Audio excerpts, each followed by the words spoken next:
with PTSD, I was like, I really just wish I could, lay in bed, not lay in bed, but like be in the dark and just with my thoughts and process things. And I found out about floating. Floating popped back in my head, and I, got in a tank and got a little addicted probably, but ultimately it was an investment in myself and, a massage for my mind when I really needed it. So it was great.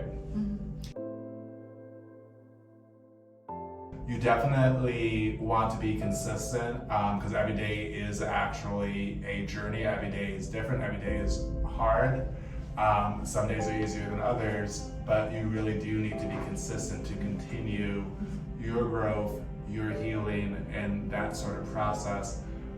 Floating is a big piece of that process for me, so that's why I float so consistently as part of your self-love process, and also because I do have to prioritize still my own healing, so it's part of me continuing to heal. And I have to remind myself that healing takes time, because I sometimes forget that too. I'm like, I'm better now, and I'm like, you can't just be better immediately. Right.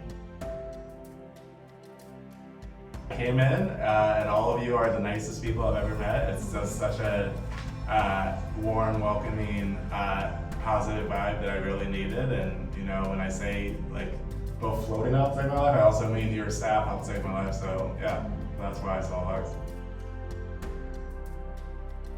How many sort of things that felt like breakthroughs mentally in terms of my processing some past traumas? In my first floating and in my first several floats, I felt like every time I floated, I had a big breakthrough.